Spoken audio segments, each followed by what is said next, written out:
Good afternoon. Thank you for joining us today. We are going to talk about COVID, but from a different angle than in our previous conferences. As you know, I3H aims to be at the forefront of science.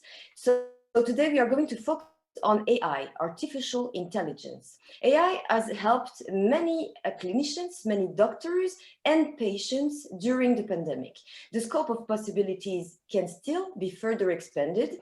That's what we are going to discover in a few minutes. To introduce this topic and to launch this conference, I'll give the floor to Professor Michel, co-founder and president of I3H. Hi, hello Michel, good afternoon. Thank you very much, Vanessa. As you know, at I3H, we try to organize webinars on COVID, but I would say in a different way. We try to address issues from different perspectives, and usually we explain why we need so many different disciplines, different types of science, I would say, to address the pandemic and to fight solutions against this virus. And I must say that today we are really fortunate to have key players in the field of artificial intelligence in general, but we will focus on two main aspects, which is how can we better monitor patients and perhaps also patients under clinical trials. And also, and I think that everyone is waiting for this, we are waiting for drugs against COVID-19. Vaccines are important, but we also need to directly target the virus. And we will learn how artificial intelligence might help us to identify those new antivirals. So I would like to thank really all our speakers, and Vanessa, I give the floor again to you. Thank you so much, Michel. Ladies and gentlemen, I would like to remind you that you can ask questions to our speakers. Interaction is really what we want to have during our conferences. So you're welcome to use the chat, the Q&A section that is below your screen. Please type your questions, and also do not forget to give me your name and your first name so that I can introduce you. Maybe at the end of the conference, if we have a bit more time, we can take some questions, live questions. But during the major part of the conference, I will read your questions to our speakers. And we will start with Loubna BOUARFA. Good afternoon, Loubna. Hello. You're the CEO and the founder of a company named Okra Technologies. You have been appointed by the European Commission as a high-level expert on artificial intelligence. My question, though, will be very, very basic. I'm sorry, you're an expert, but it means that maybe you can explain us and take it from scratch, actually. Could you please help us define what is artificial intelligence?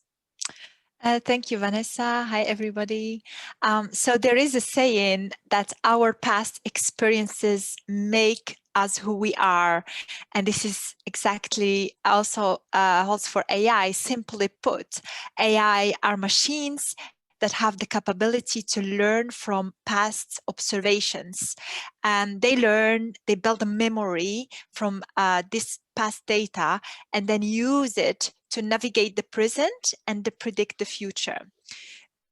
So always keep learning from, for example, in real time, all the data that comes into the systems, they are used as training examples to predict the next example. So, well, you might have heard of the famous test by Alan Turing, the Turing test. So it evaluates if we can tell apart a machine from a human being. So whether you're talking to a person or a machine, with the preconception that the most relevant, ultimate, best AI wouldn't be distinguishable. But that's not exactly what we're talking about here. Let me give you an example from airplanes, the aerospace industry. The equivalent of the Turing test in aerospace engineering would be to create an airplane that flies like a bird, which clearly is not the case. And the same holds for medicine.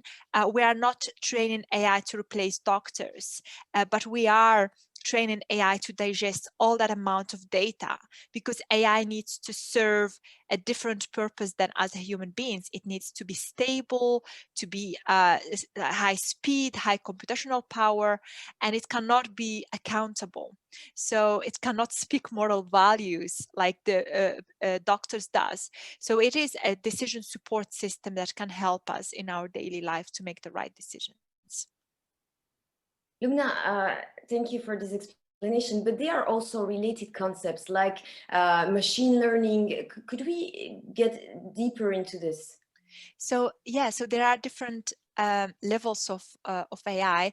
There is the classical, the rule-based autonomous algorithms, but that's purely no data is needed there. So it's basically our rules put into the system.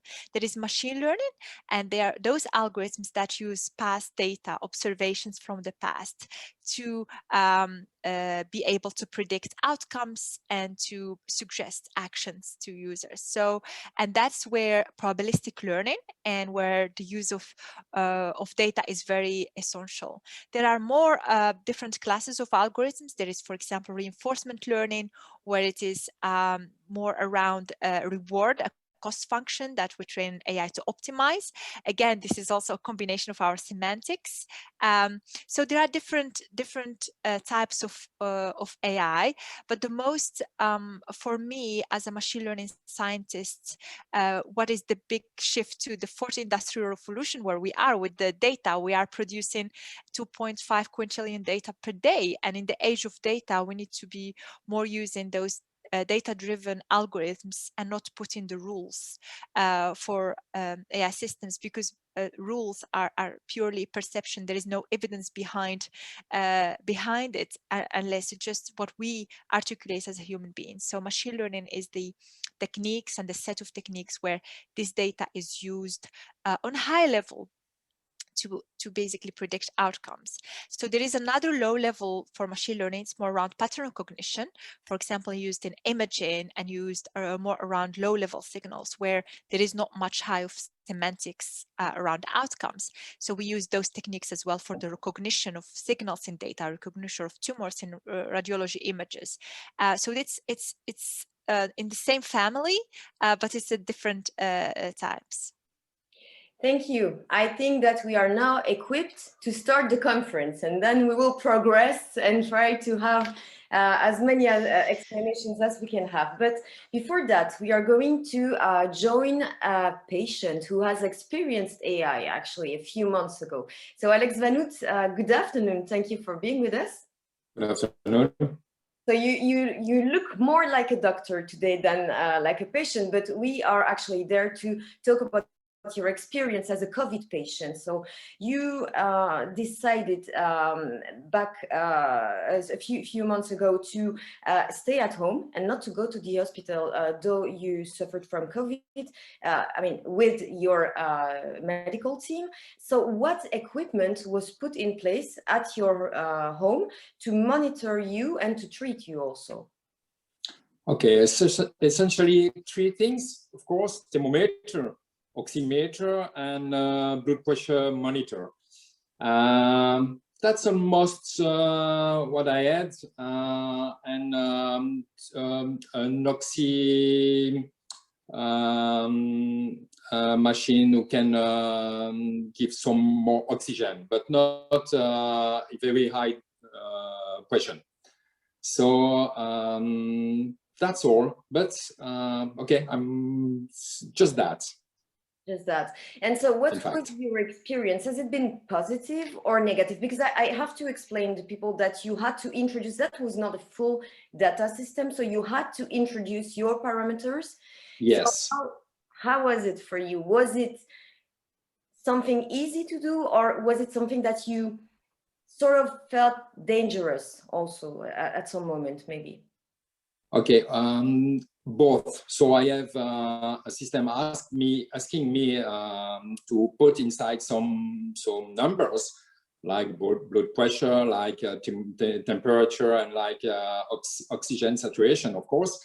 Okay, it's not so difficult to do, of course, except you have a lot of fever, you are very, very tired, something like 3% energy anymore. And so it's easy to make mistakes. And more than this, when you are too low in oxygen, your brain is not working correctly. So there is a point after you begin to think, to become a liar, to put other numbers inside, just to avoid to go to the hospital. So it was, no, I really don't want to go at the beginning. If you ask the question today, I prefer to go to the hospital, because the COVID is very long. It's not like influenza. So you are in your bed for some weeks completely alone. So it's very, it's a complete solitude. But more than this, of course, the system is working correctly. If you put a number is incorrect, the doctor calls you back immediately.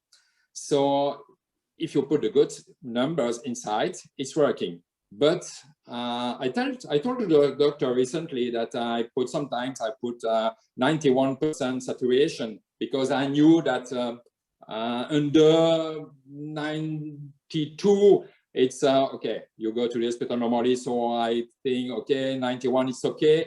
And the real number was 89, 88. And I told him that recently. He answered me that I'm not the only one. There are other doctors who have done exactly the same. Okay, we'll see that with someone who's actually a doctor treating patients with this kind of AI system. But thank you so much for sharing your experience today. And good luck for the rest. We keep our finger crossed that you do not have to go neither in your room, neither at nor to the hospital. So thank you so much, Alex, thank you, Vanessa, for your testimony. I will give the floor now to Giovanni BRIGANTI. Giovanni, thank you for being with us today. You are a senior fellow at the I3h Institute and also working at the ULB. Giovanni, you are specialized in AI. So for many hospitals, the system that Alex was talking about has been very helpful during the pandemic. Among the positive effects, what can we say? That notably, we can say that such a device has prevented hospitals from being overcrowded at some moments. Thank you, Vanessa, for this question. So I'm both a medical doctor and the AI specialist, and yes, it is a fact that AI has prevented in the countries that used several technologies, and in Belgium we have a clear example today. Marie-Angelique will speak to us about an example that have prevented hospitals from being overcrowded, of course.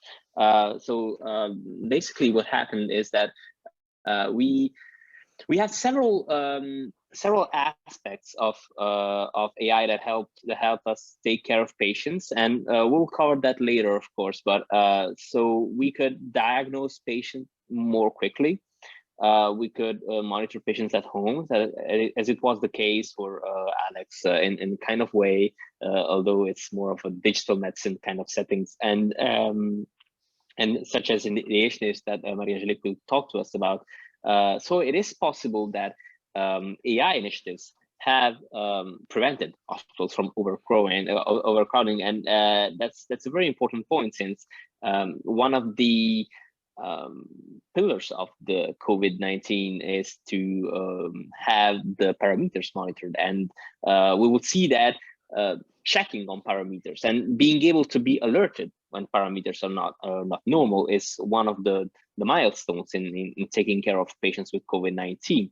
And the second axis is actually diagnosing COVID-19. If we diagnose COVID-19, whether it is mild, moderate, or severe, we are able to better class the patients and to classify them and say whether they need care or whether they could stay at home. So that's the key messages to help, is that AI has helped the citizen being taken care of while in the COVID-19 crisis. Funny. We will get further, and we will welcome Dr. De Schreder, Marie-Angelique De Schreder. Thank you so much for taking the time to be with us today, Marie-Angélique. You are a general internist infectiologist at UGent. It's a Belgian university and also a university hospital. Together with 7 medical and technology companies, your hospital has developed an innovative chest patch that can monitor COVID patients. So far, dozens of patients have been hospitalized at home. Could you please explain the role of AI in your device? And so also let us know about this experience for a doctor. Thank you very much. So basically what happened was in the first wave, we were contacted by a small company that started was already developing some home telemonitoring tools for patients, especially in epilepsy and neurological disorders. And they came with the idea of whether they could also implement this in following COVID patients at home. And especially because at the first wave, we had no idea what the impact of COVID was going to be on our hospitals. And we were quite afraid that Italian style situations would also happen in Belgium. We were very interested to further explore this, and together with their team, we were able to really develop something that was practical for us, for the patient, and that helped us in following patients at home. So we have 2 systems actually. We can use this for pre-hospitalization for people that come to the emergency room. And at the emergency room, we basically code them into green, yellow, or red. Red patients are always the ones that are hospitalized. Green can go home without further monitoring, except if, for example, they're pregnant. Then we will also consider to send them back with a monitoring device. And then you have the yellow group. And I think I understand Alex van Houten's comment on whether you would like to hospitalize them. Of course, I totally agree. If you have the possibility, then I think for those patients, you would. And if it was not a pandemic circumstances, you probably would hospitalize them. But in this case, we have some pressures for beds. So we really try to look at patients that we could monitor at home, that were not really requiring oxygen or more intensive care, and to really follow them up through telemonitoring. So what we give them is a bit the same system as we see with Alex, is a saturation meter, heart frequency, to measure heart frequency. Also, we ask them to measure their respiratory rate and temperature, and they have to put in those parameters in an application through their mobile phone or to the internet, and then we get these parameters. We look at them, and we have created a kind of adapted new system so that we can, based on these parameters, say what actions should be undertaken. And also the patient has a first responsibility that when there's an abnormality, they will be asked to re-measure or to contact the emergency room or the physician that is responsible at that time. So we're in close contact with the patients, and they also have this shared responsibility of following up their medical condition. And in case of doubt, they're of course re-evaluated by a clinical evaluation in the polyclinic that is devoted to COVID patients, or sent back to the emergency room. And in that way, we have been monitoring a lot of patients. We have adapted the system, and now exactly we're working with the patch, which allows us a complete monitoring of the heart frequency and the respiratory rate, which is much less subjective as a parameter, because you don't have to put it in anymore as a patient. It's really what you get is really what's happening, because we really have the experience, especially with respiratory rate, that it's a very difficult thing to measure for a patient, even for any person. So that's really an opportunity there, and we try to move even forward with also temperature measurements. So it's really something that is in development, and I think there has been a speed up thanks to the COVID epidemic in this kind of monitoring tools that will be, I think, implemented in much larger clinical diagnostics, let's say. Was the result positive? I mean, could you be sure that these patients were well treated because they stayed home, or did some patient have to go back to the hospital? Yeah. What we did was we monitored about 130 patients, 32 patients, where more than half were in a study that is devoted to a placebo-controlled study where we check an antiviral that is given in ambulatory setting in patients with an early COVID diagnostic. So those patients actually are not that sick, so they stayed home, and every 5 days anyway they had to come to the clinic for an evaluation in this study. So there we had, I think, two or three patients that were reevaluated, and 2 or 3 were hospitalized, so had a severe COVID. But thanks to the monitoring tool, we were also able to pick that up quite fast. And then from the patients that were sent back from the emergency room with the kit, I think about at least 1/3 was admitted in a second phase. But in terms of days of hospitalization and need for hospitalization, I think we were able to spare quite some beds because of this. And I think if you would have sent them home without this monitoring tool, probably it would have been a delay in seeing them back, because now you had quite a close contact with those patients. They felt quite at ease to contact us when it was going bad, and actually we followed up very well, and you could clearly see that patients that were doing well had good saturations, and at once you see them in the second term of the disease going down, and then you can really hospitalize them at the moment that it's really necessary. And others, they didn't need hospitalization, so that's a bed spared. They stayed at home and they were very happy with. We had quite positive feedback, I must say. I cannot really say that there was a negative critique from patients. It was also a tool that we developed especially to make it easy for the patients to give in the parameters, so that it was not too burdensome. So our feedback was actually quite good. Thank you, Marie-Angélique. I will ask another question to Giovanni BRIGANTI. Actually, Giovanni, this project is relatively unique here in Belgium, but at the same time, other countries have used AI, I would say, massively and from the beginning of the pandemic. Yes, so I just want to answer back to Marie-Angélique. This is just the proof of what AI can do in the clinical settings, and how to move forward is just the best way is to combine a hospital, a university hospital, and how a private company who is developing an AI software can really move forward. And this is the clear added value. Companies cannot go forward alone. They need a hospital to partner up and develop a solution that is clinically relevant and methodologically sound. So other countries, yes, have used AI to tackle COVID-19. Loubna here will also give us another example, I think.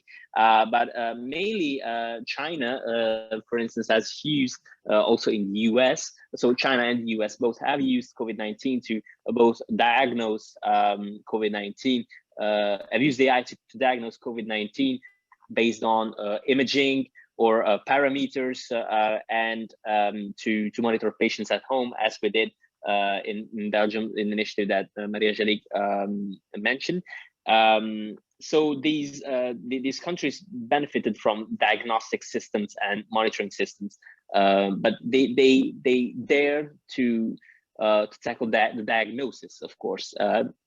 We did not do that in Europe, and we did not do that in Belgium, but it would have been so useful, because in the first phase of COVID-19, we did a really lot of medical imaging to diagnose COVID-19. And if our radiologists were really busy while writing up protocols about the images that they took, well, if an AI had done that, we might have had results much faster, and we may have worked better and faster on those patients. So other countries dared to do that. It worked, and they could work faster. Thank you, Giovanni. Loubna, we are talking about screening patient, monitoring patient, treating them also. But from the beginning of the pandemic, your platform, because you have developed an AI platform, and your platform has been able to say how many patients were untreated or undertreated because of COVID-19. Because obviously, and we have seen that in many countries and in our countries also here in Belgium, that some patients didn't go to the hospital at that time because they were scared to be contaminated with COVID. Yeah, thank you, Vanessa. Indeed, so at Okra AI, we are focusing on supporting the life science industry to bring in their drugs faster to patients. And part of that ecosystem is the interaction that happens between life science representatives, medical and commercial, with the doctors in the different hospitals to articulate, you know, the need for patients and the benefits for the drug. And what happened with the COVID lockdowns is that this interaction was disturbed. There is no face-to-face interaction anymore.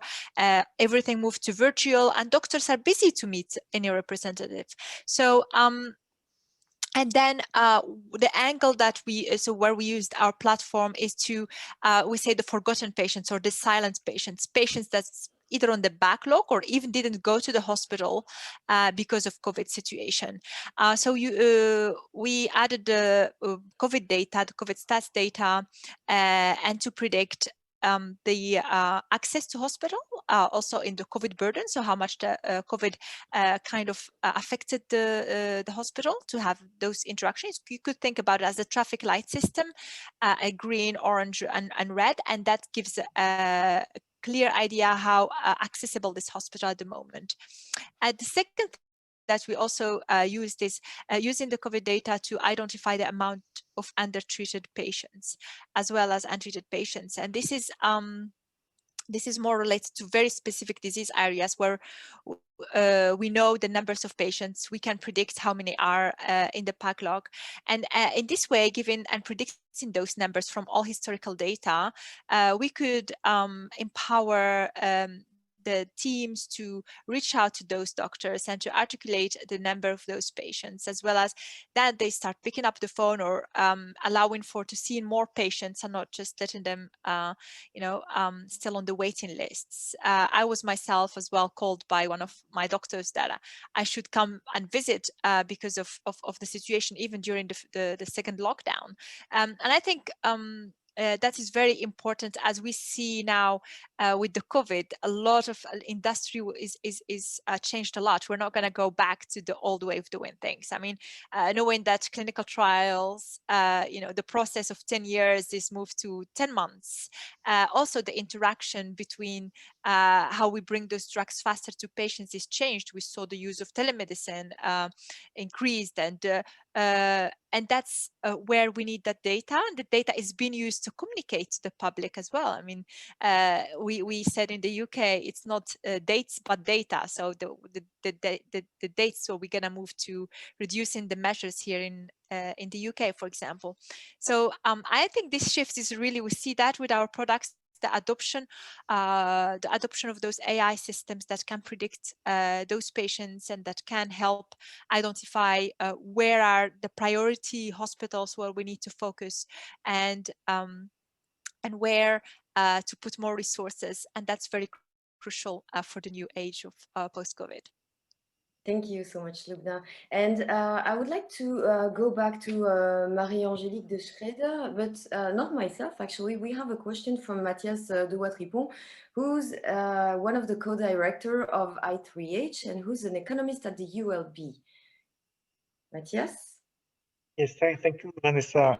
Not really an economist question, but there was this very interesting comment on how AI can help keep people out of hospital, which of course is quite relevant because one looks at number of hospitalization as one, of course, measure of the intensity of the epidemic and the problem of hospital resources.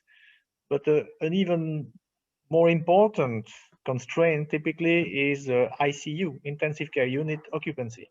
I don't know whether there too, some methods can be helpful to keep patients out of IC intensive care units, even if, of course, it's probably better to keep them in hospital. But if you if you empty some beds by keeping people out of hospital altogether, maybe that frees some of them to make room for relaxing the constraint on intensive care units, which is again today, by the way, a very big worry in Belgium. Thank you. No, I agree. I think it can work on different levels, and I think I agree with all of you who have been saying that this will really change the way we look at things and how we organize our care for patients. I think you cannot go back to before COVID. I think we will learn from this and try to implement this much more and really think much more about our hospitalization strategies. And I have to say, in internal medicine, not only for COVID, but for other diseases as well, a lot of things are done in the hospital because there was no way of doing it outside the hospital without really having a clear indication for hospitalization, but mostly for diagnostic reasons to really identify the problems. People were put in a bed and monitors for a couple of days, where now I think this can be moved out of the hospital. And I think if you can free some beds, if you can release the pressure, if you can select your patients better, monitor them, also intervene maybe earlier to prevent them to going to intensive care or to come to the hospital in already a very critique state, this will also help. I think it works on various levels, definitely. Thank you. We have a question from Mr. Claude Sagerman, sorry, Mr. Sagerman, coming, I think, if I'm not wrong, from Liège, which is a Belgian university, and he's asking, I think it will be for Loubna or for Giovanni BRIGANTI. Just you can choose. I don't know which one of you is going to take this question. In general, internal validation is used for the AI, like comparisons of sensitivity and specificity with learning data set versus testing data set. Some external validation protocol exists. Thank you. Who would take it? Loubna, is as you want. Do you want to answer it? I can answer it. I'm trying to see what is the question. I'm happy to take. But Giovanni, go ahead because we have another question, so it will be for Loubna. Okay, so yes, that's an excellent point. We need external validation for AI models, and that even after having had internal validation for these models. So just to give an example, some kind of initiatives exist to validate externally AI models that were developed. So 37,000 models were built to predict COVID-19 based on a number of variables. So 37,000, that's a lot in just 1 year.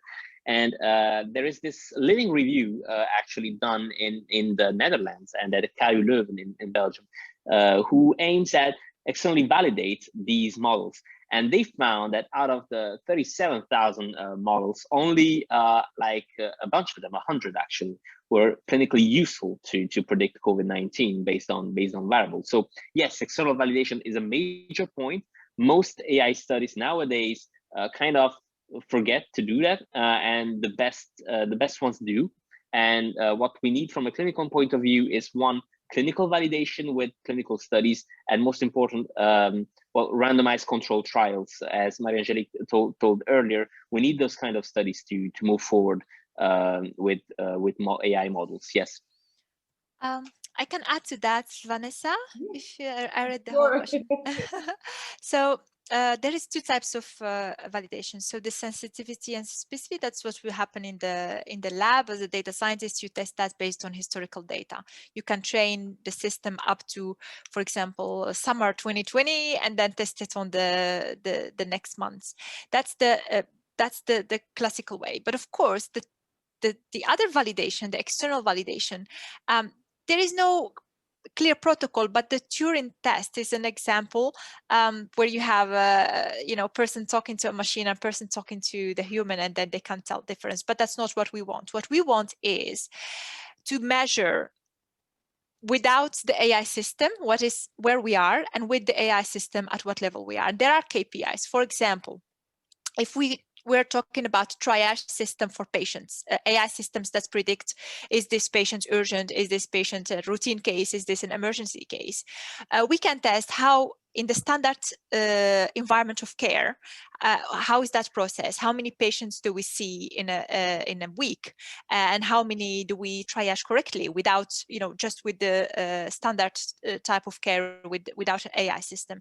And then with the AI system, in a kind of sandbox environment, we test how much is that improved? Do we see more patients? Or if it is a CT scan AI system, does it produce less error than the human? So, and then we can compare, does it improve the standard care environment or not? Does it automate, does it reduce the time of doctors or not? And in this way, beyond the accuracy, how accurate the system is, we can test if it adds value in the standard care environment or not. Thank you, Loubna. I see that we have other questions, but I will suggest that we take all these questions at the end of the conference, because I would like to move to the second chapter of this conference so that we can further expand, the knowledge we have about AI. And so, as Professor Goldman said at the beginning of this conference, we are going to broaden the spectrum and see how AI can develop and help develop drugs that would be rapidly produced, and help us to cure COVID-19. Every year, almost $3 billion are invested in drug development, an enormous amount of money, though for a major part of it, there is no return on investment.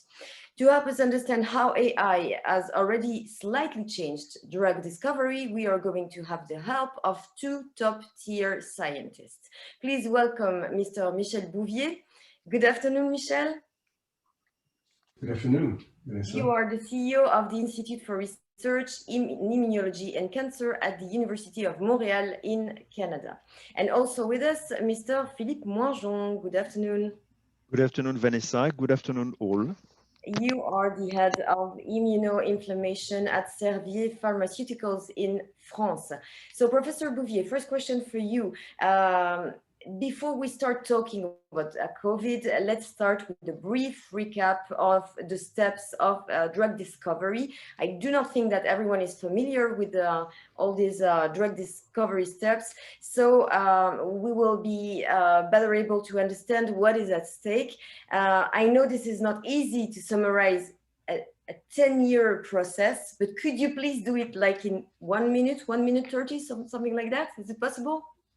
Yeah, yes, Vanessa. So indeed, it's a challenge, but I'll try to do it within the time allotted. So it's quite a challenge because it's a multi-step process. As you mentioned, it's a process that lasts between 10 and 15 years from beginning to end, classically at least. And so it involves several steps. The first step, classically or traditionally, is to better understand the disease. So to identify the biological process underlying the disease state, and identify the target, the protein, which can be an enzyme, a receptor, or something else that we would like to modulate to have the therapeutic activity. So that's sort of the first step normally that we have to accomplish. The second one, through a step that we call high throughput screening, is to test millions of compounds to find compounds that can modulate the activity of the target that we want to modulate. And that's a process that can be quite cumbersome. It's most likely robotized in most cases.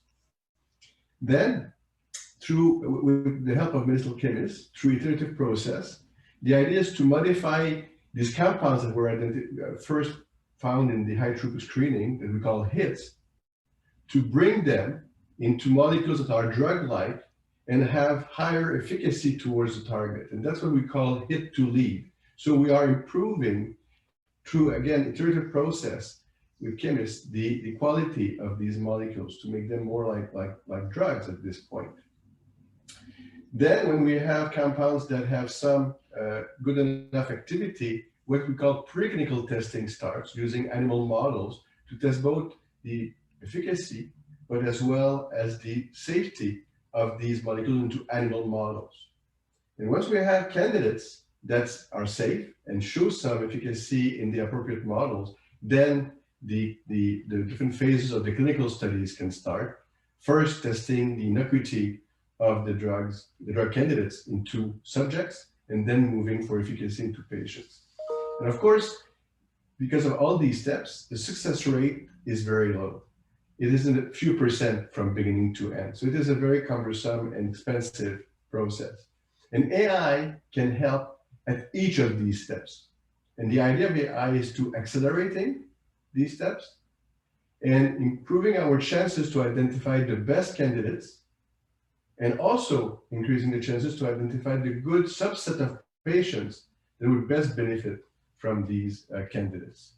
In a nutshell, I think that's an easy way to describe drug discovery chain and how AI can be helpful. Congratulations. Well done, really. It's actually the good background we need to go further. And I will ask Philippe MOINGEON to answer the next question. Thank you so much, Philippe MOINGEON, for sharing the experience of your company with us. Recently, you have opened a worldwide AI hub in Montreal. Your group aims to register a new molecule every 3 years. How will AI help you? Well, that's an important question, obviously, in the context of this webinar. I think, Michel has very well articulated the fact that from the standpoint of a pharmaceutical company, we look at drug development as a series of sequential steps, which are very well codified and importantly, which are associated with a number of important questions. I mean, the type of questions we have is, what is the right therapeutic target to treat a given disease? And then what is the right drug candidate to interfere with the target? Another question is, what dose should we use to treat human beings? And another question is, how could we properly select those patients which we are going to include in our clinical studies? And in fact, this is where, in fact, AI can help us, because in order to educate those decisions, what we are doing right now, and this is really a change in the way we're operating, which came in the last, I would say, 3 years or so, and it's a revolution. In fact, we are trying to educate each of those important decisions by creating predictive models. That is representation of a situation or a problem, and we do so by, in fact, generating or accessing massive amounts of data. So it's really, in my opinion, the rule of the game is to use AI to capitalize on massive amounts of data, to capture the value of big data, to create those predictive models in order to inform our decisions during drug development. And as Michel rightfully pointed out, this is helpful at all stages of drug development. Thank you, Philippe MOINGEON. A year ago, like many other companies, actually, you started looking into the data to find drugs able to target COVID-19, to target actually severe cases. And AI has been a central tool for what you call repurposing. Can you also explain what repurposing is? Yes, of course. Yep. The word repurposing means that we are going to reposition existing drugs. We're going to use drugs which are used to treat patients for a given disease we're going to reposition it to treat, for example, COVID-19 patients. That's what we're trying to do. The obvious advantage is you don't need years to develop the drug, because it does exist and the safety and is proven in large cohorts of human beings.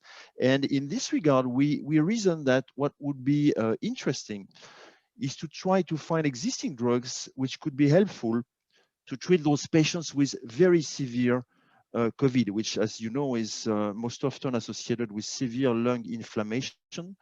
This we call the acute respiratory distress syndrome. This is really what creates the burden on our, I would say, hospitals and healthcare system. It's roughly, let us say, 10% of the patients who will develop, I would say, severe lung inflammation, and in some cases, as you know, critical lung inflammation. And the way we proceeded basically was starting from scientific data from the existing literature, trying to retrieve all the molecular information existing, which could in fact distinguish those patients developing very severe forms of the disease from those with mild COVID-19.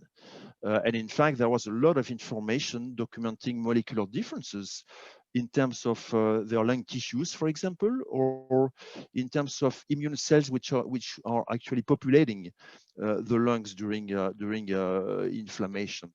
And from those, in fact, mass of existing data from the literature, we used AI and related computing methods to establish a model of the disease. And what this means is, in fact, we are able now to represent COVID-19 in the form of a network of molecular interactions, which we believe are happening in the lung when the patients are evolving towards severe, very severe inflammation.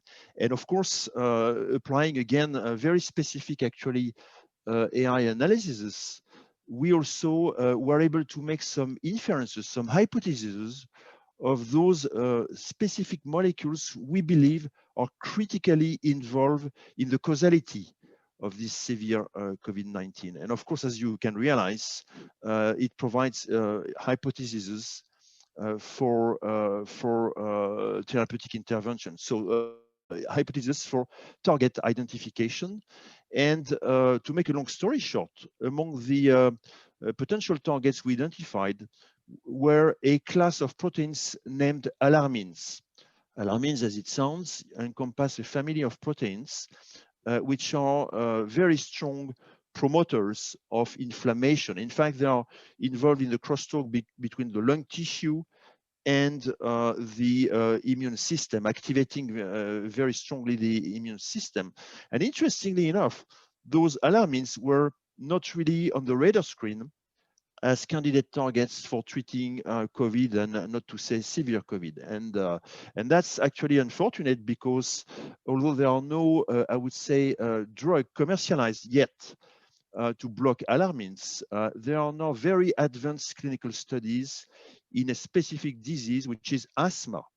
And obviously it makes sense that you can consider, drugs used to treat asthma by blocking alarmins to also apply this methodology, all those molecules, I would say, to treat COVID-19, because in both cases, we're talking about severe lung inflammation. In asthma, there are many causes, but most often it is linked to exposure to allergens. This is the cause of severe lung inflammation. And again, we propose to the scientific and medical community to consider using some of those antibodies in late stage clinical development in asthma for treating severe COVID-19 patients. Thank you.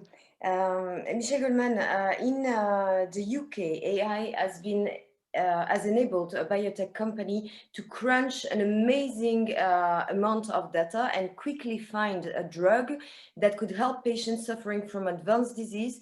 Could you please tell us more about this molecule called baricitinib?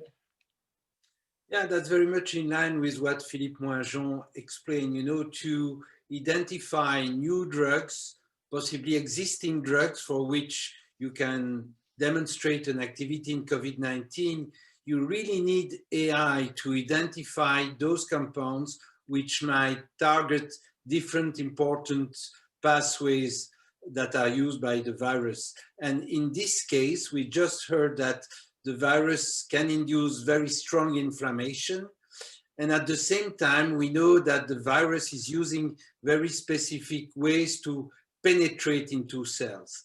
And by combining all this information, this drug baricitinib was identified as a drug which can both limit cytokine production and at the same time, and this you could not predict without AI, at the same time could interfere with virus multiplication within the cells. And interestingly enough, this drug is on the market for another indication, which is severe rheumatoid arthritis. In Belgium, the name is Olumiant. And it's quite fascinating because obviously this drug already went through a number of regulatory hurdles. So we know that it is safe because it has been approved for another indication. So I think that it's the demonstration that this approach can be useful. And actually, there's been recent observation showing that at least in combination with another antiviral, remdesivir, there is the demonstration that the combination of baricitinib and remdesivir indeed can be beneficial in those patients. I would just like to add one information about the usefulness of the approach that was described by Philippe. We will hear more and more about those antiviral antibodies that will be used to treat patients who cannot be protected by vaccines because they have a poor immune system. In these patients, antibodies will help.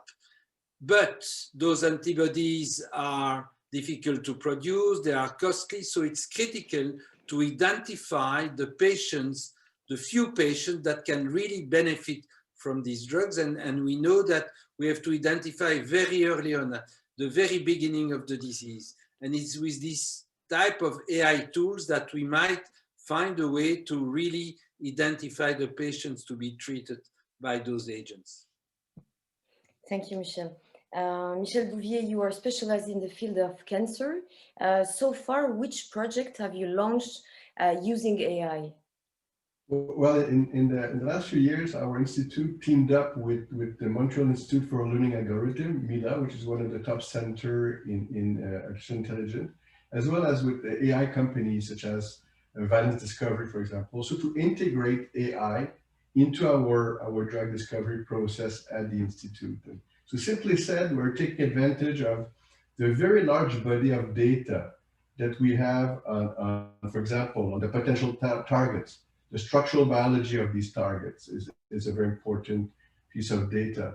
On the existing data, on the efficacy, and as importantly, the safety of existing molecules that are out there, either that went all the way to be used in the clinic or for which we have information because they were dropped during clinical trials or even in preclinical studies. Also, taking advantage of the patient data, both genomic patient data, and proteomic data from these patients. And to do that, we use the methodologies developed in data science to handle multimodal data, large different sets of data that need to be put together to get better understanding. And once we have handled these data in the proper way, then we apply the power of machine learning to best predict drug candidates and stratifying the patient population so to identify those that would most benefit from the treatment. So for COVID-19 more specifically, because in the last year we focused more on COVID-19 for the AI approaches, because it became a real worldwide problem. And so we took a slightly different angle than the one described by Monsieur MOINGEON, who is that we are targeting the vulnerabilities of the virus itself. So trying to find how we could attack the virus by using the information about the virus, and also by using the power of AI to generate the structure of new molecules that did not exist until now. So just using the knowledge that we have about the molecules that can be good drug candidates, molecules that we should avoid because they normally lead to side effects or non-desirable effects, but also the information that we get from the structures of these vulnerabilities within the viruses, trying to get the large number of candidates that we can then try virtually and then experimentally on the virus itself. So that's one of the approaches we have been using, and there's 2 projects in that direction at the Institute to identify new molecules. And the other one is to the same thing that has been described by Philippe and Michel, which is the repositioning, is looking at existing compounds, but versus these vulnerability targets of the virus, to see if we can find compounds that will have the right characteristic to target these viral proteins that could be playing a major role in therapeutics. So I would say that these are the 2 angles that we have used so far in the COVID-19 projects in which we introduced AI at the Institute. And of course, there's all the cancer story, but that will be for another discussion. Yes, you can come back whenever you want. You will be welcome. Michel MOINGEON, which phase, we heard Michel Gunman talking about some specific phases. So which phases will you first target with AI? Will it be drug identification, development, or clinical trials? Which phase? Well, I think, Vanessa, the answer is, we want to target all phases. Actually, if you allow me, then more than, too many words, I can perhaps share a simple figure on those points. I hope you can now see this on your screen. Yeah, is that okay? Yes, perfect. Okay. Simply stated, I think we can categorize those applications as being 4. One, or the first one, is really disease modeling. Disease modeling for us means that we are going to use molecular profiling data from patients in the blood or in their target organs to assemble them as subpopulations. And this is very important because in the design of new drugs, we are then thinking of developing drugs which are properly targeted to the characteristics of those subpopulations. And this we call precision medicine. And I really want to stress here that one of the things that AI will do, it will actually promote to an unprecedented level precision medicine.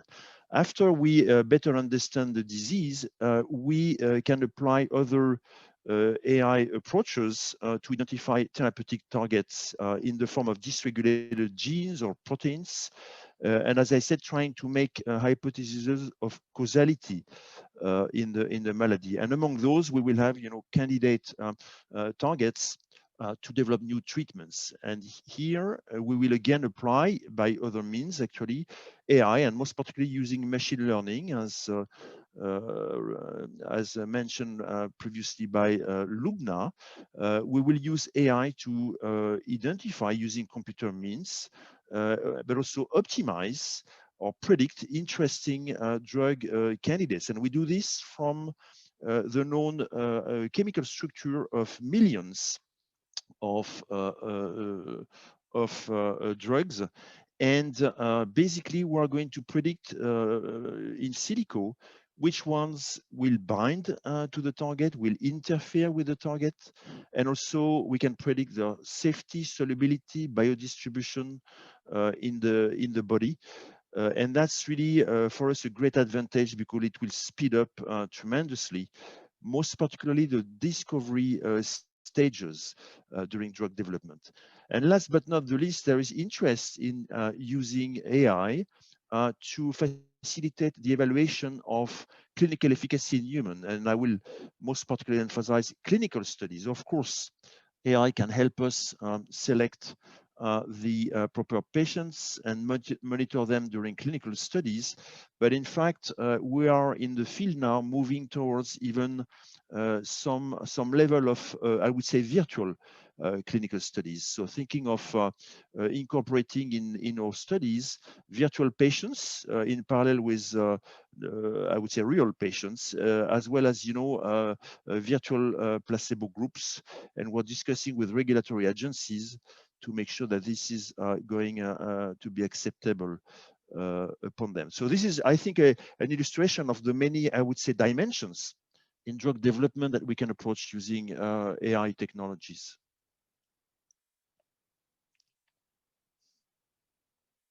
Thank you. Sorry, I was on mute. Michel, BOUVIER, AI can help scientists actually till the last stage of drug development. I mean, also during the clinical trials. It can prefer recommendation, and actually that's what Michel Goldman earlier, can prefer recommendations on which subpopulations you will have to target, for instance.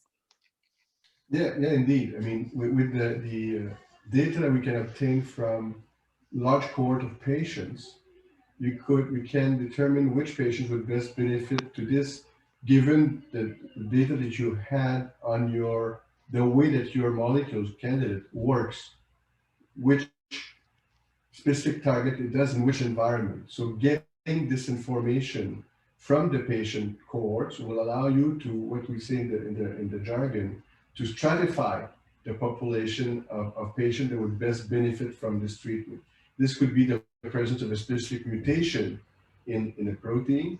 This could be more the level of expression of given proteins, which do not necessarily need to be the target itself. It could be other proteins which are associated with the pathogenesis or with the action of the drug that would be very helpful in determining which patients would most benefit to the treatment.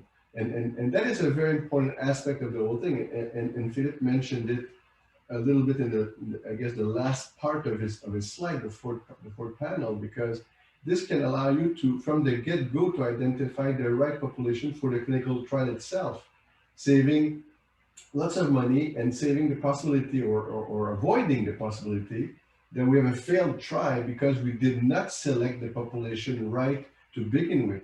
And this is a tragedy, not only financially, it's a tragedy because the patients that could have benefited from the drug will not, because it will be stopped because the trial was not well, quote unquote, well designed. So I think that the design of the clinical trial will be tremendously improved by AI and by the large data set that are becoming more and more available on patients. Thank you. Michel Goldman. We don't hear you, Michel. We cannot hear you. You're on mute. This is extremely important. You know, scientists have been really wonderful. You know that it's just incredible what was happening in terms of vaccine development. However, in terms of clinical trial, we perform really less well for a number of reasons. There have been a number of trials. Many of these trials didn't lead to anything because, you know, not enough patients, too many protocols test at the same time, whatever. And there have been only very few clinical investigation really useful and meaningful. And I must say there that really the United Kingdom is in the lead with this recovery consortium. They were the ones showing that dexamethasone can be extremely useful. They are the ones showing that hydroxychloroquine cannot help. They are still working on, you know, new therapies. And I think that indeed to improve clinical trials is a priority. It will be a priority of the European Union for the next months. And I think that AI should be really considered as an important tool or tools to improve the way clinical trials are conducted. Thank you, Michel. Loubna, in the future, how do you see, before asking you that, how do you see the future? I would like to know more about your experience, because actually your experience can be very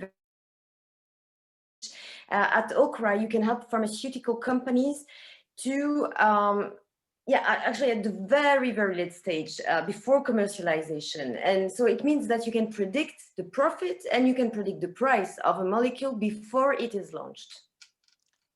Thank you, Vanessa. Yes, so as we are now close to the, we were close to the approval process of the different vaccine, many people now know how it happens and how long and lengthy the bureaucratic process around it. So imagine it's not about the vaccine, about other treatments. Many patients across the world are waiting to get access of novel treatments that already exist and can be life-saving to them. And injustice when it turns out that they can't get that treatment in their country. It is approved somewhere else, but in their country it's not approved. So that's a big dilemma. And in collaboration with the top 5 pharmaceutical company, we developed an AI system called ValueScope. It is a perfect example of how AI can learn from real-world data and can be leveraged to predict the key outcomes of drugs and also the value, the fair value for this drug. So ValueScope, it makes use of multiple data sources, clinical trials results, historical drug submissions, pricing data, HTA reports, for example, in Germany, the GBA assessments, the I3h, and it uses all these years of data to predict what is the benefit outcome for that drug and what is the price after launch, 2 years prior to the launch. And now we're working even with adding more data if we can increase the prediction window to 8 years. So with the 2 years window, we already showed an 86% accuracy when we predict the benefit outcome and a 93% accuracy when we predict the negotiated price of new treatments.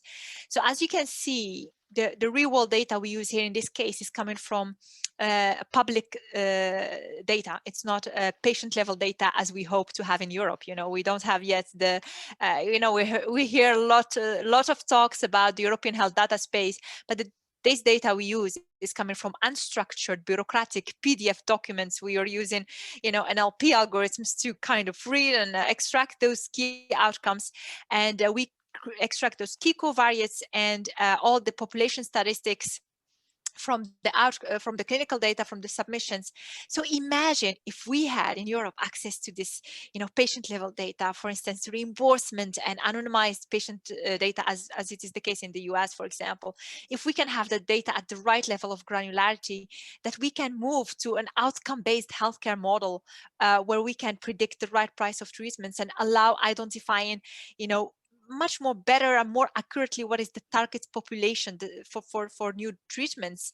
It would also allow us to define those new pricing models, the outcome based models where pharmaceutical companies could be reimbursed because the treatment worked and not because of they sold a specific volume. So without this patient level data, we can never make the shift there. And currently ValueScope is designed to support the decision for pricing and market access professionals. And it has the potential to be a game changer in supporting the health technology assessment process and speeding up the current bureaucratic process around reimbursement. And our end goal is to bring this clarity, transparency about the value of new treatment based on historical data and save these times and resources. But the ideal dream is to get to the patient level data.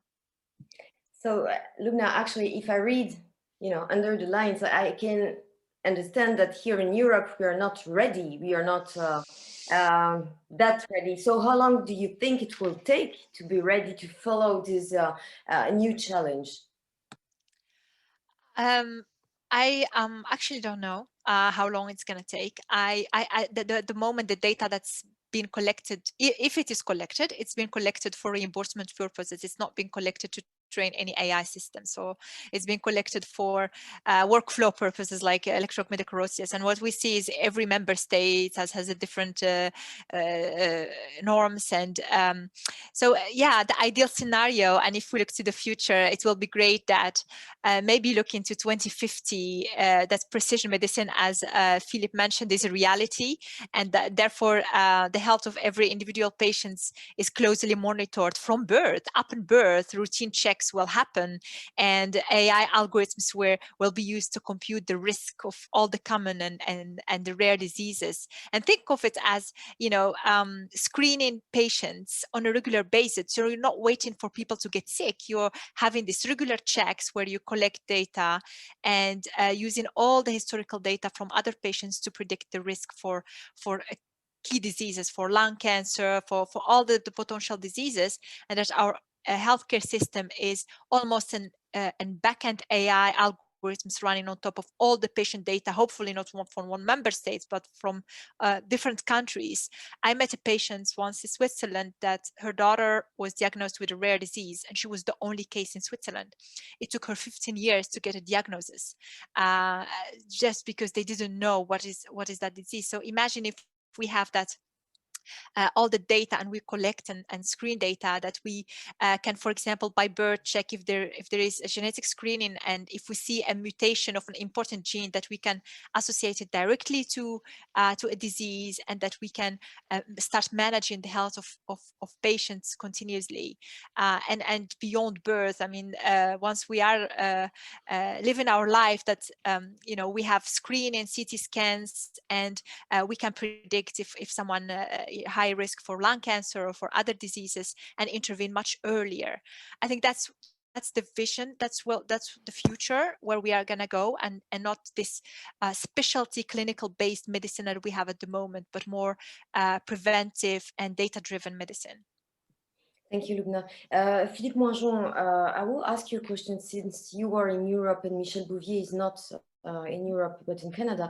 How will it go with, how can you deal with EMA, the fact that they can approve some kind of trials? Is it already allowed to have trials with AI, or do you still have to improve this agreement or process of agreement with EMA? Yeah, well, those discussions are in progress. I mean, I think the idea of trying to implement virtual clinical studies is really at the very inception. As of today, there are discussions with the EMA, and I would say perhaps more specifically with the FDA, towards the use of, I would say, virtual placebo groups. And most particularly in the context of oncology, because as we easily understand, when you have patients with cancer, you cannot have a group receiving a placebo, again, you know, a mock treatment, and you have to test classically the best standard of care. And now the technology is allowing to model how virtual patients would evolve if they were given a placebo on the basis of, obviously, of similar characteristics to the one selected for designing the clinical study, I mean, in the treated group. So I would say we're just at the beginning, and as we move forward, I presume there will be a transition towards clinical studies in which the pharmaceutical companies will be allowed to reduce the number of real patients and complement those studies with perhaps virtual, or as we call them, it's not a nice word, synthetic patients, to, I would say, on one hand, to decrease the costs, and there are so many ways to better use, I would say, the money by making more drugs, you know, and trying to use computational methods to make sure that the level of proof being documented in those studies is still maintained. So I think there will be some kind of a transition period, and it might take some time for having a full replacement of those real clinical studies by I would say, simulated studies. Thank you. Michel Bouvier, do you think that this AI will also change the price of some drugs? Will the company be able to do that? Since the trial is going to last less, and the process also will be less long. Do you think that it will change something in the price? Well, I think what Loubna said is the key. I think if we can make better prediction on what the price that would be in an equation with the impact of the drug for the patients, I think that, of course, this would be, may have an impact on the price of drug. That is a very difficult situation, the price of drug and the reimbursement, which is different in different countries and different jurisdictions. I think Loubna mentioned that there are cases of drugs that are being invented in some places and that they're not even reimbursed or allowed in these jurisdictions. We have a case of that. When I was a chairman of the Department of Biochemistry, I incubated a company that developed a very important drug for a bone disease, for an extremely rare disease.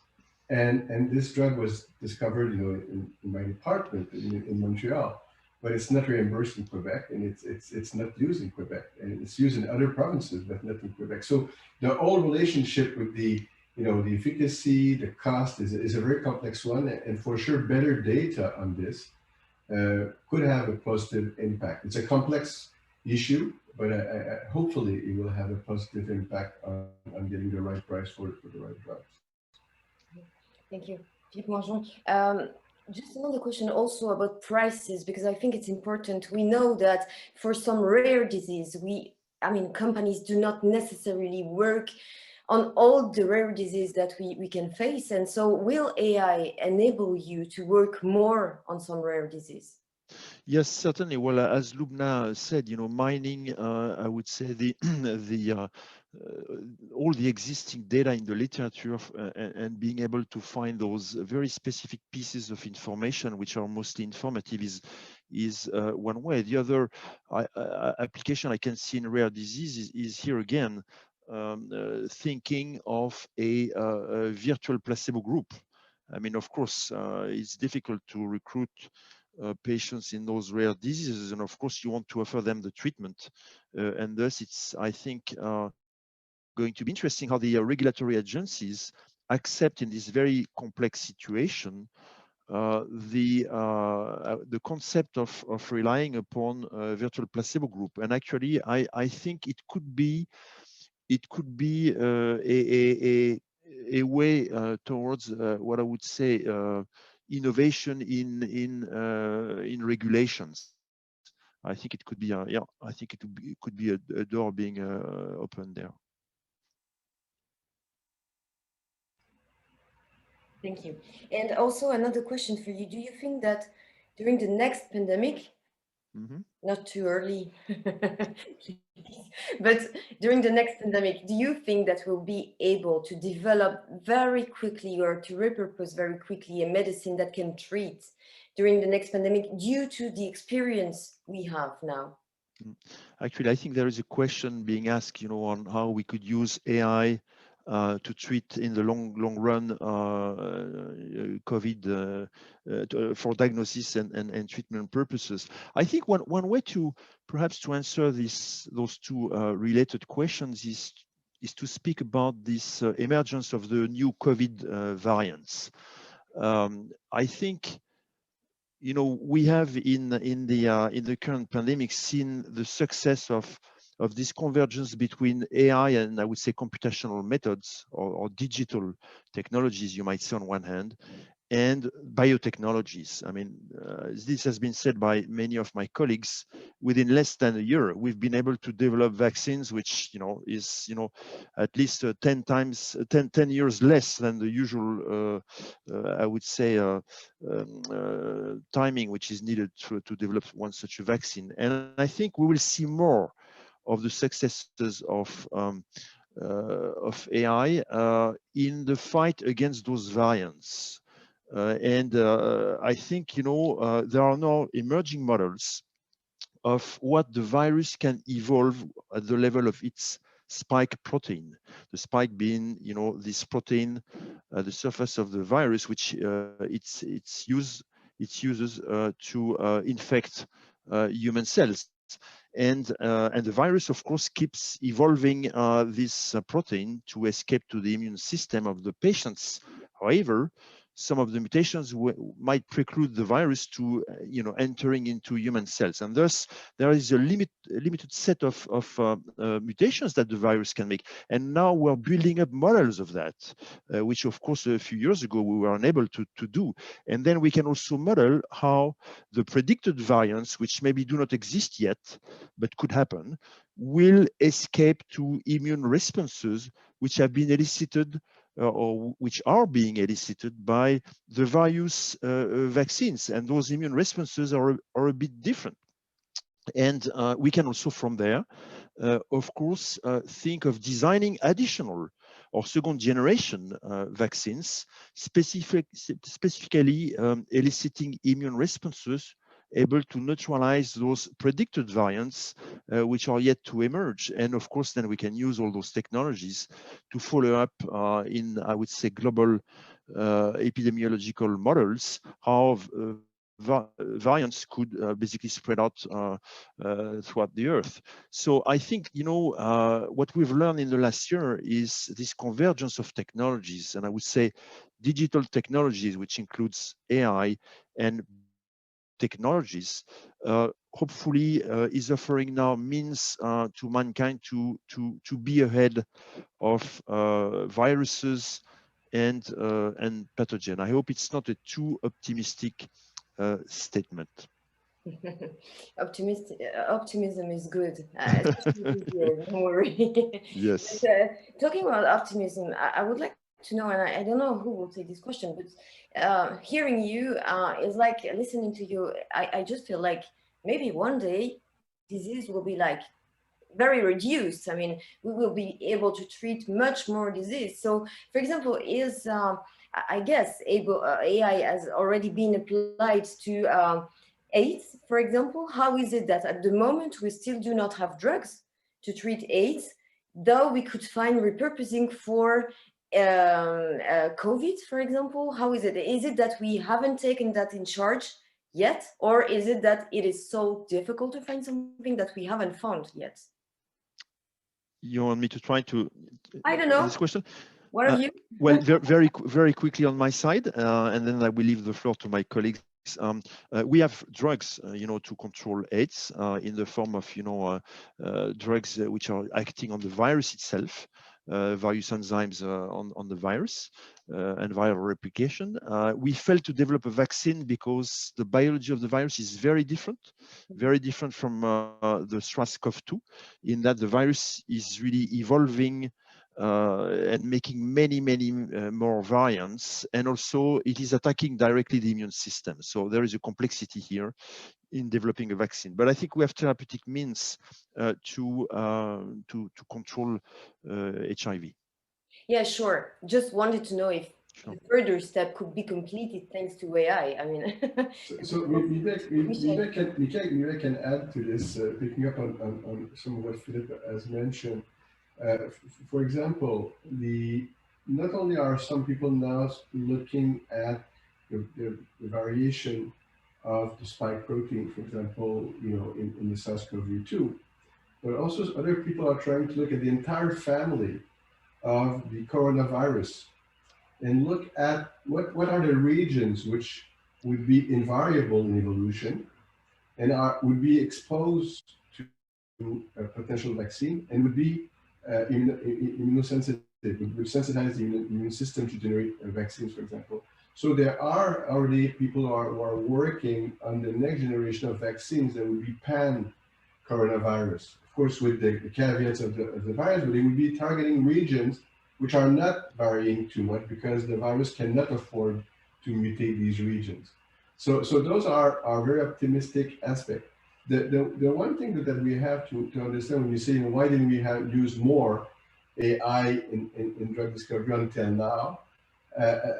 It's really the beginning, and there are still some difficulties. And one of the difficulties is the size of the data set. Once the availability of the data, Loubna mentioned it, getting the data is a major problem in many countries for all kinds of good and bad reasons, but it's difficult to get the data.